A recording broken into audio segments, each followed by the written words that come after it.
On Sunday morning, millions of Americans aren't sitting in church pews. They're sitting on yoga mats. They're listening to podcasts by Brené Brown instead of sermons by pastors. They're scrolling through Tony Robbins quotes instead of scripture verses. They're attending workshops on manifestation and mindfulness instead of Bible studies. And they're paying for it. Billions of dollars. The global self-improvement industry is worth over $45 billion and growing at nearly 8% annually. By 2034, it's expected to reach $84 billion. Meanwhile, churches across America are closing at rates of 6,000 to 10,000 per year. People haven't stopped seeking meaning, purpose, or transformation. They've just stopped seeking it in churches. Instead, they're finding it or at least looking for it in a massive ecosystem of self-help books, motivational speakers, life coaches, meditation apps, online courses, retreats, and wellness programs. So what's happening? Why are churches sitting empty while self-help movements are absolutely thriving? What does self-help offer that churches don't? What are churches getting wrong? And what does this shift reveal about what people are actually looking for when they seek spiritual growth and personal transformation? Today, we're diving deep into this cultural phenomenon. We'll explore the numbers, examine what self-help offers, look at what churches have lost, and ask the uncomfortable question: has self-help become America's new religion? Let's start with the numbers, because they tell a dramatic story of two opposite trajectories. The self-help industry is booming. The global market was worth $45.7 billion in 2024 and is projected to reach $90.5 billion by 2033. In the United States alone, the market was valued at nearly $16 billion in 2023 and is expected to reach $27 billion by 2032. But those numbers only scratch the surface. The meditation market alone is expected to reach $10 billion by 2024.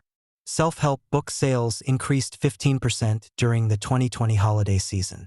Over 90,000 self-help podcasts are available. Self-help courses on platforms like Udemy and Coursera saw a 50% increase in enrollments during the pandemic. Self-help social media influencers increased 75% from 2019 to 2023. The industry employs over 1 million people worldwide. Top motivational speakers charge between $200 to over $1,000 per event. Tony Robbins made his first million by age 24 and now helms an entrepreneurial empire. Brené Brown's TED Talk on vulnerability is one of the most viewed of all time, with over 60 million views. The best-selling self-help book of all time, The 7 Habits of Highly Effective People, has sold over 25 million copies. People are consuming this content voraciously. And here's what's striking: 70% of self-help consumers are women. Millennials and Gen Z are emerging as the new generation of customers. The top issues people seek help for are personal happiness, career development, and mental health. Now contrast that with churches. Christianity has declined from 90% of the U.S. population to 62% over the past 50 years. Church attendance has dropped from 42% attending weekly to just 30%. Between 6,000 and 10,000 churches close every year. The knowns, people with no religious affiliation, have jumped from 16% to 29% and are now the largest religious category in America.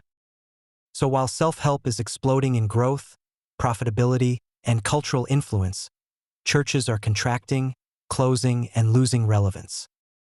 Why? Let's talk about what self-help offers that's proving so attractive to millions of people. First, self-help is radically accessible and convenient.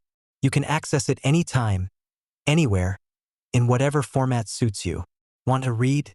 Buy a book. Want to listen? Download a podcast or audiobook. Want to watch? Stream a course or TED Talk. Want community? Join an online group or attend a retreat.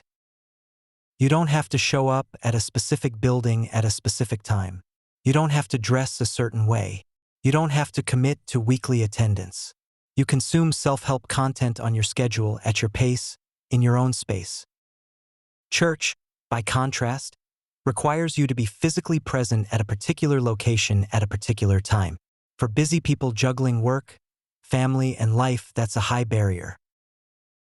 Second, self-help is personalized. You choose what resonates with you. If you're struggling with anxiety, you find content about anxiety. If you want to improve your relationships, you find that. If you're focused on career success, there's content for that. You're not sitting through sermons on topics that don't apply to your life. You're curating your own journey based on your specific needs and interests. Churches, on the other hand, offer a one-size-fits-all approach. Everyone hears the same sermon regardless of where they are in life. The content isn't tailored to your individual situation. Third, self-help is non-judgmental. There's no guilt, no shame, no talk of sin. Self-help operates from a framework of, you're basically good and just need to unlock your potential, rather than you're broken and need redemption. That's psychologically much more comfortable. Self-help says, you're not failing because you're sinful. You're just facing challenges, and here are tools to overcome them. You're not inadequate, you're on a journey of growth. Churches emphasize human sinfulness, brokenness, and need for divine salvation. For many people, especially those who've experienced religious trauma, that feels heavy, guilt-inducing, and psychologically harmful. Fourth, self-help promises immediate, practical results. Brené Brown teaches you how to be more vulnerable in relationships. Tony Robbins gives you strategies for peak performance. Headspace teaches you meditation techniques that reduce stress. The benefits are tangible, measurable, and relatively quick. Churches promise eternal salvation, spiritual growth, and transformation. All abstract, long-term benefits that are hard to measure. You might attend church for years and not see clear, concrete improvements in your life. Fifth, self-help embraces science and psychology. It speaks the language of neuroscience, positive psychology, mindfulness research, and evidence-based practices. It feels modern, credible, and intellectually respectable. Churches often seem anti-science or at odds with contemporary knowledge. They ask you to accept things on faith that contradict what you've learned about the world. Sixth, self-help is affirming and empowering. The core message is, you have everything you need within you. You are capable. You can create the life you want. You are the author of your story. That's incredibly empowering and attractive, especially to people who felt powerless or controlled by religious institutions. Churches emphasize dependence on God, surrender, and submission. The message is, you can't do it alone. You need God. You need grace. Apart from divine intervention, you're helpless. For many modern people, that feels disempowering rather than comforting. Seventh, self-help has no institutional baggage. You're not joining an organization with centuries of problematic history. Crusades, inquisitions, colonialism, abuse scandals, political entanglements. You're just consuming helpful content from people who seem genuine and relatable. Churches carry enormous institutional baggage. Every scandal, every failure, every historical atrocity damages the brand. And eighth, self-help allows you to maintain control. You decide what to believe, what practices to adopt, how to define success. There's no doctrine you must accept, no authority you must submit to, no community you must join. Churches require submission to authority, acceptance of doctrine, and integration into community with expectations and accountability. For individualistic Americans, that's increasingly unappealing. So self-help offers everything modern people want: convenience, personalization, affirmation, practical results, scientific credibility, empowerment, and autonomy. It's perfectly designed for contemporary culture. But here's the uncomfortable question. Is self-help actually delivering on its promises? The evidence is mixed. On one hand, millions of people report genuine benefit from self-help resources. Meditation reduces stress. Therapy helps people heal. Good books offer valuable insights. Coaching provides accountability. But there are also serious criticisms. Some argue that self-help is ultimately individualistic, consumeristic, and shallow. It promises transformation while keeping you endlessly consuming the next book, course, or seminar. It focuses on personal success rather than service to others. It lacks community, accountability, and depth. Pastor and author John Mark Comer argues that self-help is Christianity light. It takes Christian concepts like grace, forgiveness, and transformation but strips away the hard parts like sin, repentance, and sacrifice. Others point out that self-help can become its own kind of religion, with gurus instead of pastors, conferences instead of church services, and dogmas about positive thinking or manifestation that must be believed. And there's the question of whether constant self-focus actually makes people happier. Research suggests that focusing on others, serving community, and finding purpose beyond yourself is more fulfilling than endless self-optimization. So self-help isn't a perfect solution, but it's winning the competition for people's time, money, and attention. So what have churches lost that they once offered? Why aren't they competing effectively? First, churches have lost the monopoly on community and meaning-making. For most of American history, church was where you found community, meaning, purpose, and belonging. If you wanted those things, you went to church. Now, you can find community in fitness classes, book clubs, online groups, hobby communities. You can find meaning through career, activism, family, or personal growth. Church isn't the only option anymore. Second, many churches have lost practical relevance. Sermons feel disconnected from real life. The teaching doesn't address the actual problems people face: anxiety, depression, financial stress, relationship struggles, career challenges, loneliness. Self-help content speaks directly to these issues with concrete strategies. Churches often offer platitudes about praying more or having more faith that feel inadequate. Third, churches have lost trust. Scandals, hypocrisy, abuse, and political entanglement have devastated credibility. When the institution claiming moral authority repeatedly fails to live up to its own standards, people stop trusting it. Self-help influencers can be problematic too, but there's no single institution to hold responsible. If one guru disappoints you, you just find another. Fourth, churches have lost adaptability. Many refuse to change worship styles, teaching methods, or institutional structures that no longer resonate. They insist on forms and traditions that feel irrelevant to younger generations. Self-help constantly innovates: new apps, new platforms, new approaches, new voices. It adapts to what people actually want. Fifth, churches have lost the narrative about human nature. The Christian message that humans are sinful and broken doesn't resonate with people raised on messages of self-esteem and empowerment. Self-help's message that people are basically good and just need the right tools is much more palatable, even if it might not be entirely true. And sixth, churches have lost younger generations. Millennials and Gen Z are the primary consumers of self-help content.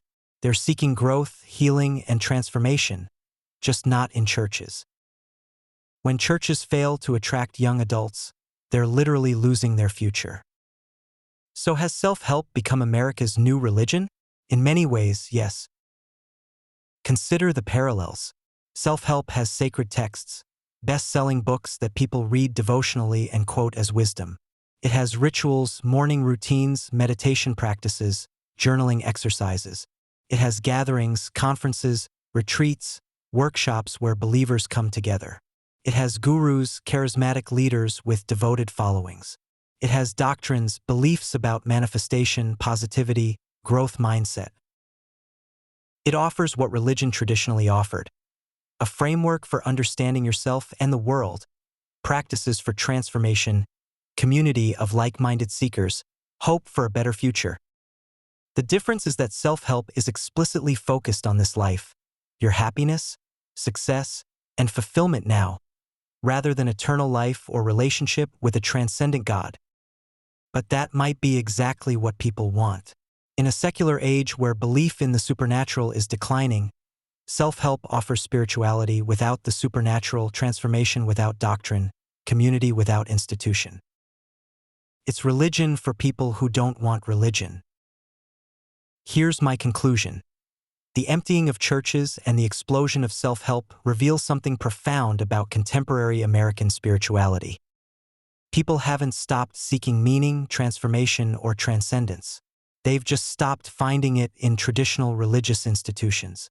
Instead, they're seeking it in a marketplace of ideas, practices, and teachers that offer personalized paths to growth without the baggage of organized religion. Churches are losing because they're offering a product, institutional religion with doctrinal requirements, weekly attendance expectations, and moral demands that fewer people want. Self-help is winning because it's offering what people do want: practical tools for better living, affirmation of their worth, community on their terms, and transformation they can control. But there's a deeper question we need to ask.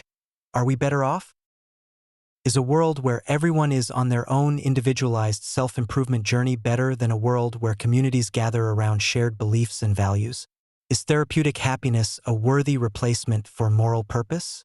Is self-empowerment an adequate substitute for worship of something beyond yourself? These aren't easy questions, but they're important ones as we watch this massive cultural shift unfold. Maybe churches need to learn from self-help, be more practical, more accessible, more relevant to real life. Maybe self-help needs to learn from churches, offer more community, more accountability, more focus on service rather than just self. Or maybe we're witnessing the natural evolution of human spirituality in a secular age, and both churches and self-help will continue existing in parallel, serving different needs for different people. What's clear is that the landscape has changed dramatically. Churches can no longer assume people will come just because they're churches. They're competing in a marketplace of meaning-making, and right now, self-help is winning. The future belongs to whoever can offer what people genuinely need, not just what institutions want to provide, but what actually transforms lives, builds community, and creates meaning in the 21st century. If this video made you think, share it. If you're someone who left church for self-help, or who combines both, I'd love to hear your perspective in the comments. Thanks for watching. I'll see you in the next video.